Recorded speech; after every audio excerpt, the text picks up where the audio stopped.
Kenneth just moved to the city as a young graduate looking for employment.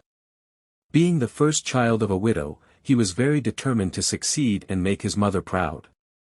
"This is the key to your room," his landlady, a woman in her 60s, said, handing the key to his apartment. Kenneth was excited. Getting a house this cheap and in a good location was a miracle to him.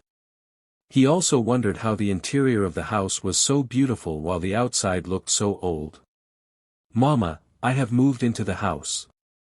"The house is very nice," Kenneth said, talking to his mother on the phone. "Thank God for his faithfulness." "Please be careful," his mother said after praying for him.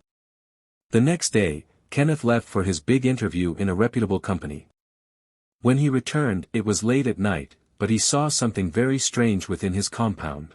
He saw about 12 women, all the same age as his landlady, dressed in black and carrying red bowls, walking into the well where they fetch water from. He quickly hid to get a better look, but when he turned, he saw nothing but a row of black wrappers hung on the rope to dry. He sighed and said, "Hunger is bad.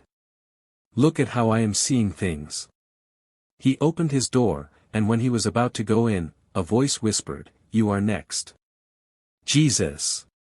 Kenneth shouted and ran inside his house.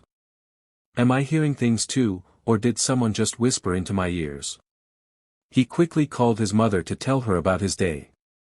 While talking, he wanted to mention the strange experience he had, because they told each other everything, but he decided to leave it. The next day, when Kenneth came out to leave the compound, he noticed his landlady standing on her balcony, staring at him without looking away. He greeted her, but she didn't respond. Kenneth shrugged and walked out of the gate. During the weekend, Kenneth saw his neighbors for the first time. They were about 15 men living in the compound, and 10 of them were above 50 years old, looking very shrunk and dry. Kenneth thought they were all married men living with their families. He only wondered how they lived with their families in a self-contained apartment, but he got the shock of his life when he learned that they were all never married. He thought about it but decided to mind his business. Then one day, Kenneth went to buy things at a shop down the street. "Give me a pack of noodles," he requested. The woman quickly turned, looked him straight in the eyes, and asked, "Do you live at house number 27? Kenneth frowned and replied, "Yes, ma'am."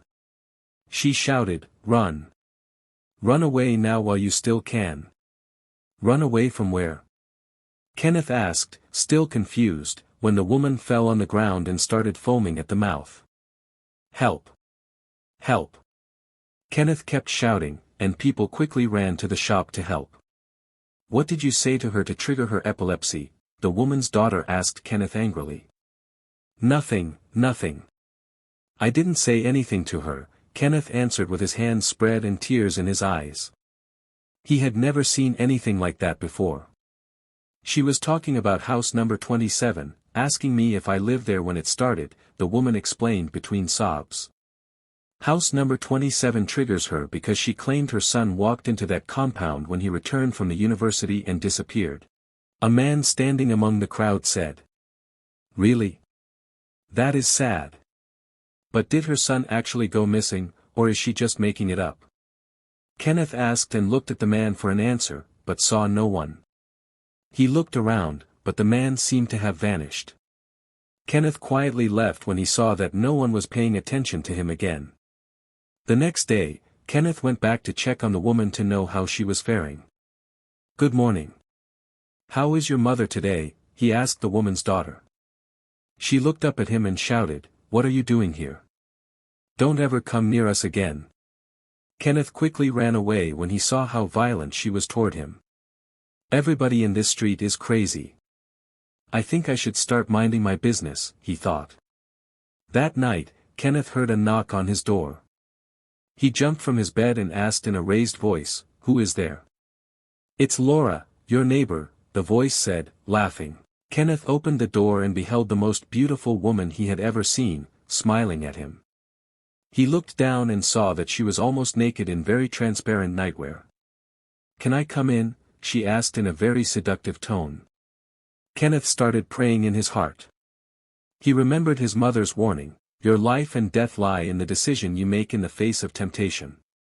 He quickly closed his door and said, "Laura, I will see you tomorrow. I am very busy now." He knelt down and prayed for a few minutes. "God, please do not let me fall prey to the evil manipulations of the enemy." He then went to bed, feeling happy and fulfilled that he was able to control himself. Kenneth looked for Laura the next day but saw no one like that. He felt it was odd. "I have never seen any lady here. So where did she come from?" he wondered, still thinking about it when his landlady came out and started looking at him. "Good morning, Ma," he greeted her respectfully, but she didn't respond. She just kept looking at him. He felt uneasy and wondered what was wrong with the old woman. He remembered how she had happily accepted him into her house a few weeks ago. What has changed now, he thought. "Hello, Mama. I had a strange visitor last night," Kenneth told his mother and recounted everything that had happened. "You did well, my son. Keep praying and being responsible. Our God will always watch over you," his mother encouraged him. Kenneth came home overjoyed, almost forgetting the job he applied for. He was on the phone with his mother throughout the day, telling her how the company had invited him. That night, he heard a knock again, but this time he ignored it.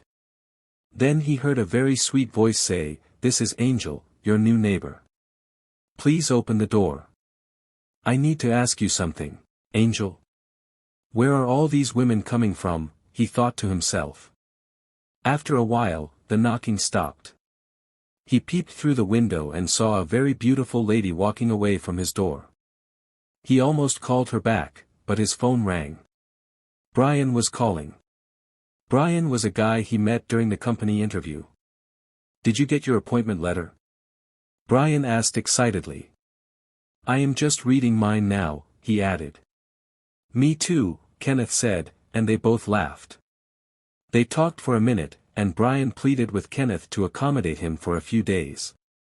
He would be resuming for their new appointment from his village but needed a place to stay and time to look for accommodation. Kenneth quickly accepted. The next day, Laura and Angel came at the same time, knocking and begging Kenneth to open the door. He refused and wondered what was wrong with these ladies and why they were disturbing him. Laura and Angel went into the landlady's apartment and changed into their real selves. They were very old women in their nightgowns. "He is still refusing to open the door," the fake Laura said angrily. Angel also changed into a very shrunk old woman and said, "All we just need is to be invited once. Why is he proving tough?" The landlady stood up, pacing about. "We have to be patient and keep trying. He must fall for us one day. Is he not a man? Although he is worth more than 10 men, blood still flows through his veins. It is just a matter of time. I collected half of what the other men paid as rent because I know what we will gain from him. Kenneth is a virgin, so he will give us extra life once we start milking him." The landlady laughed, and they all joined her laughing. Brian and Kenneth returned from work together with Brian's luggage. "Thanks, my guy, for allowing me to stay here for a while. I will start looking for a place to stay this weekend," Brian said, shaking Kenneth's hand. "No need, my man. Take your time," Kenneth replied, smiling. 2 nights later, Kenneth was in the shower when Brian heard a knock at the door. "Who is there?" Brian asked, opening the door. "Damn, you are so pretty. Come in, Brian said as he opened the door for Laura. Immediately Laura came in. She dropped an invisible scarf that would serve as a permanent connection between them and Kenneth's apartment.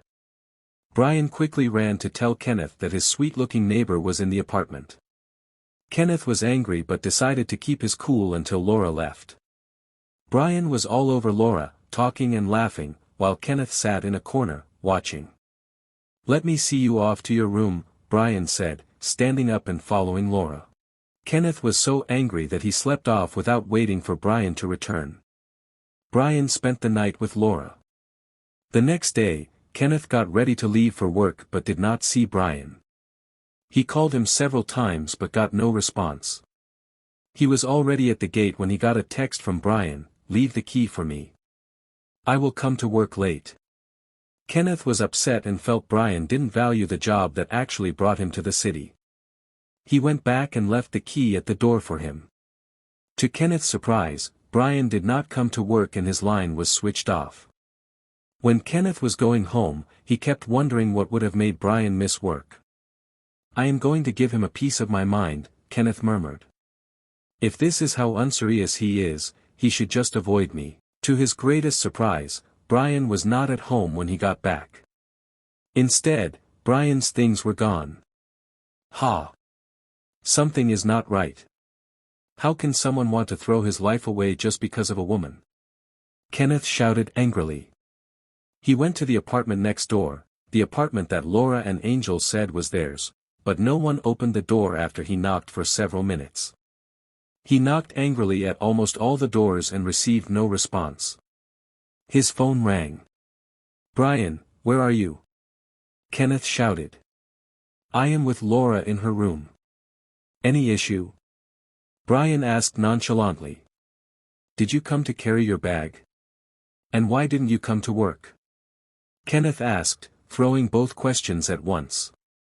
"Kenneth, I know you accommodated me, but you don't have any right to ask me such questions or tell me how to live my life," Brian said, and ended the call. Kenneth became even more confused.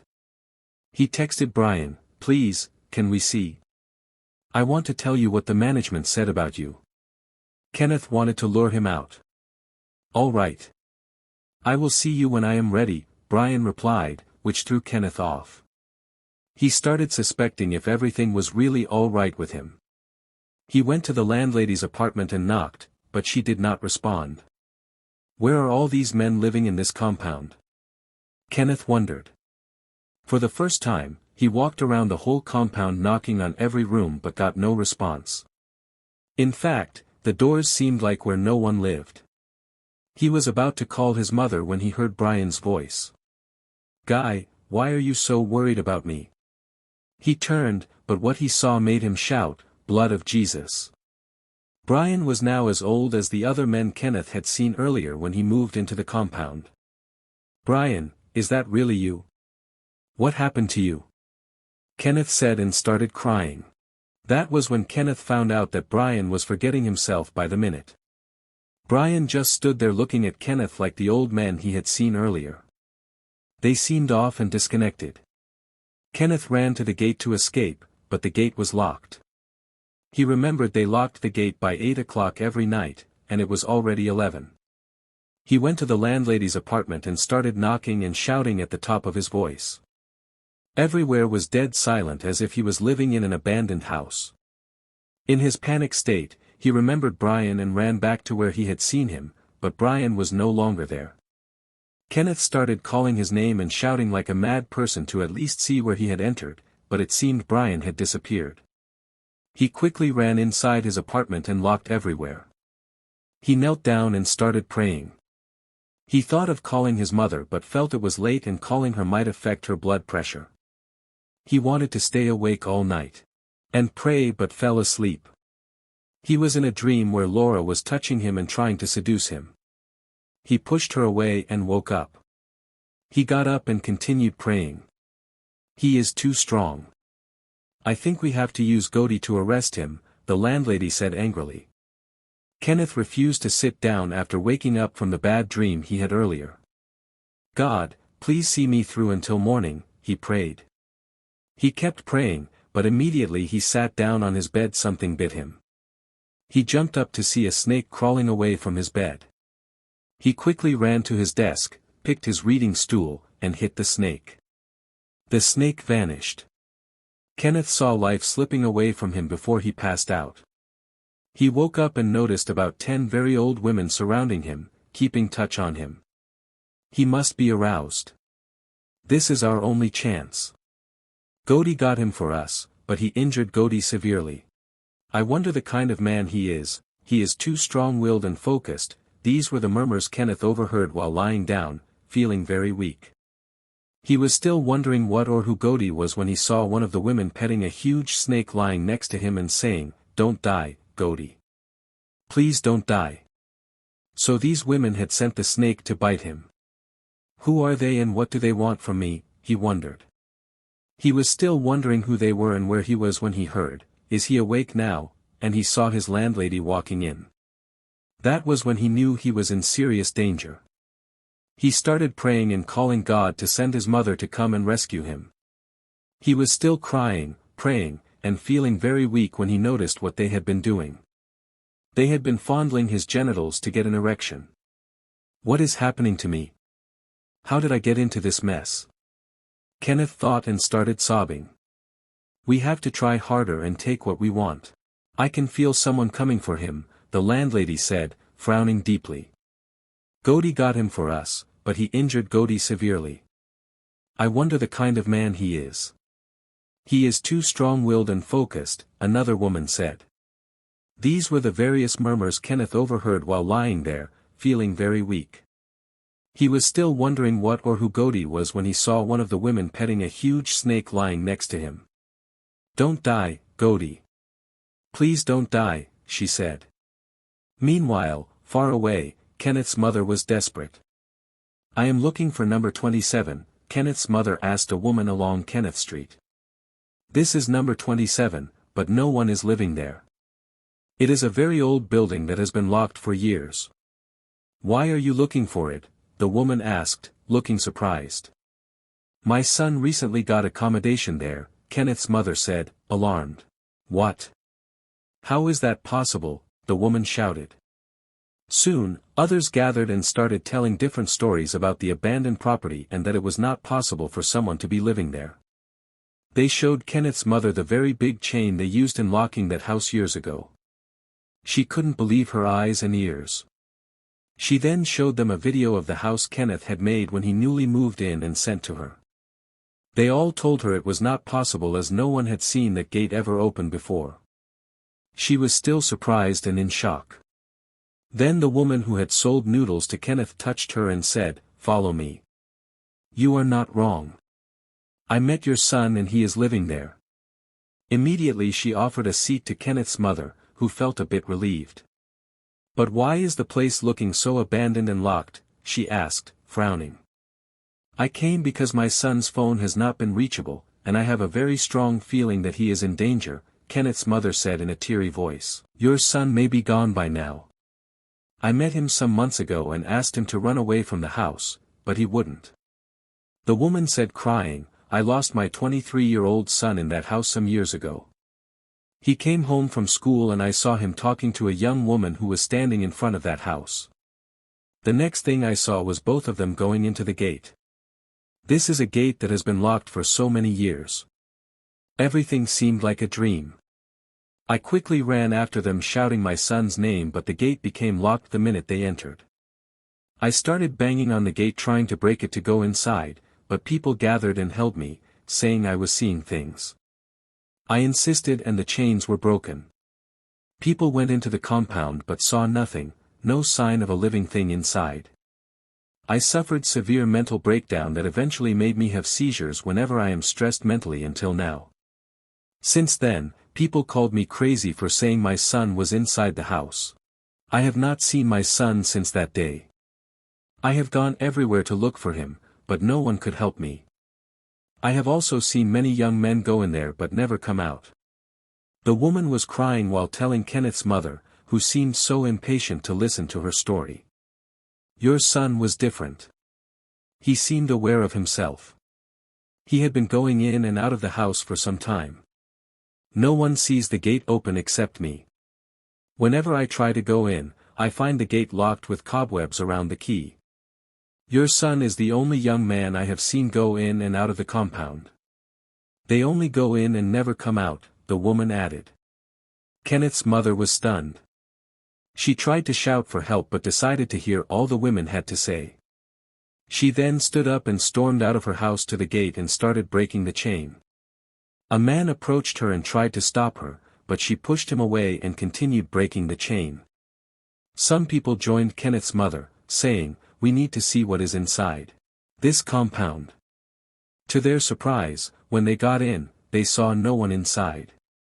Kenneth's mother started shouting his name, running around the whole compound, checking all the rooms until she entered a room that seemed like someone had been in it. She quickly picked a Bible on the bed and shouted, this is my son's Bible. Looking at the bags, books, and phone, she shouted again, these are my son's things. My son is here.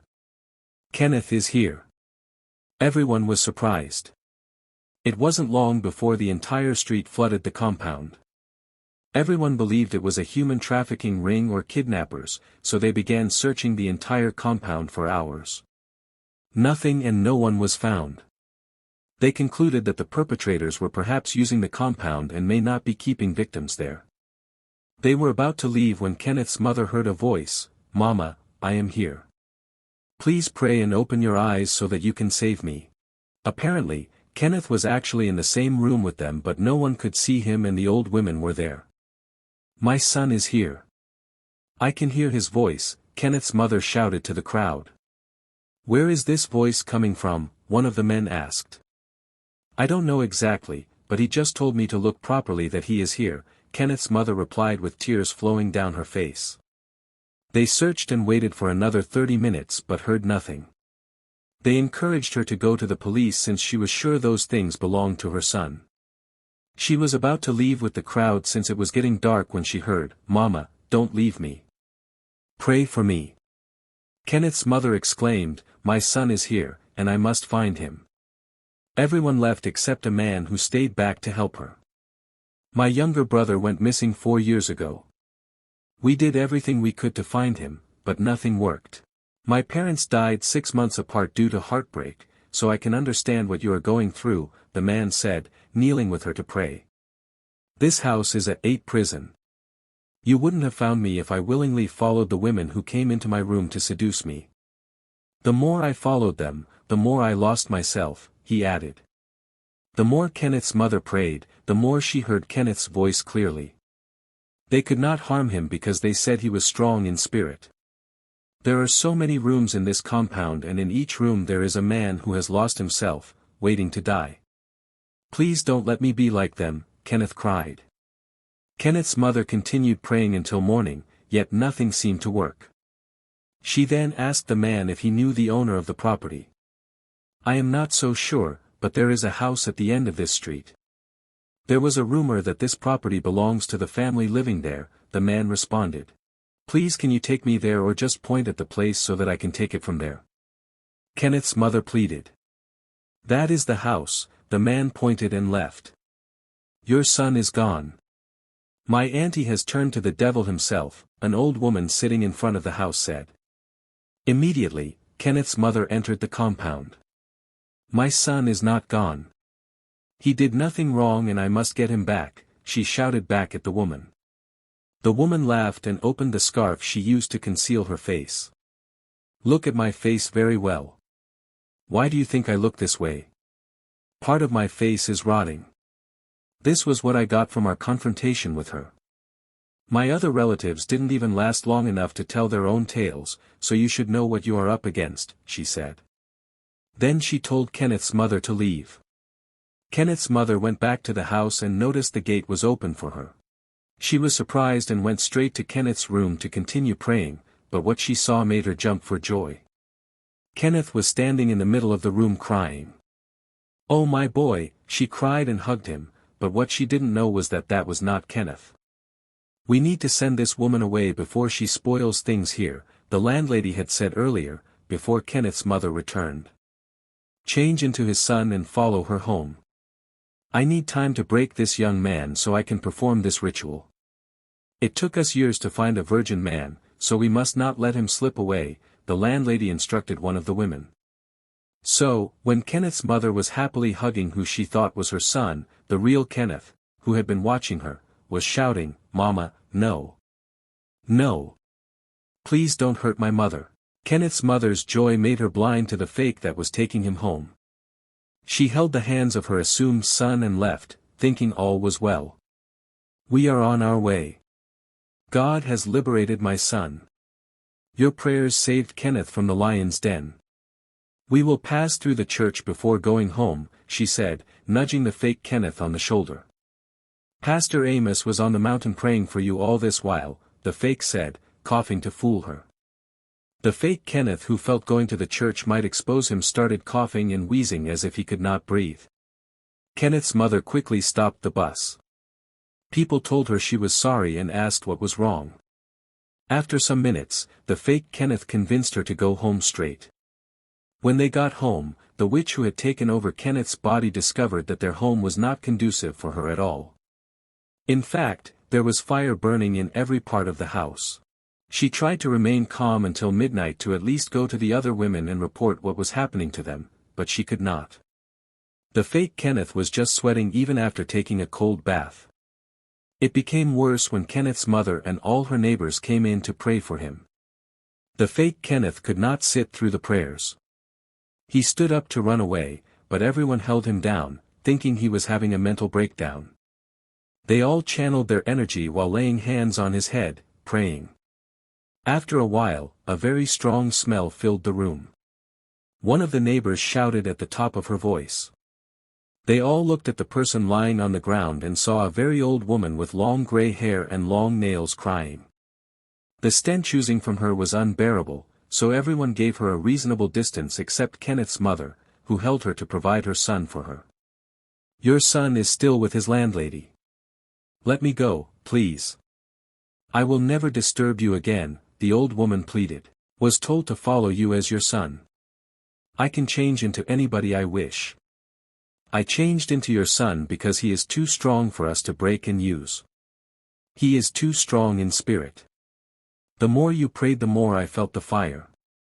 You will never see your son if anything happens to me," she cried. "Please help me. I want my son back," Kenneth's mother begged. Kenneth, who thought his mother was in danger, used all his strength to break free from the landlady in order to save his mother. He ran straight to expose the woman that was parading as him but was happy to see that she had been exposed. "They are weak now. I need to go back and release the hundreds of men that are trapped within the compound," Kenneth shouted angrily. "My son is back," his mother wept, wiping her tears. "I always felt there was something different about him." Not knowing she was taking home the fake, she had been tricked. Kenneth was furious, wanting to rescue the other men but did not know how. "I was trapped in my room but no one could see me. I ran for several minutes before I could reach the room I used to know. I don't understand such a mystery," Kenneth told his mother, who kept crying with joy.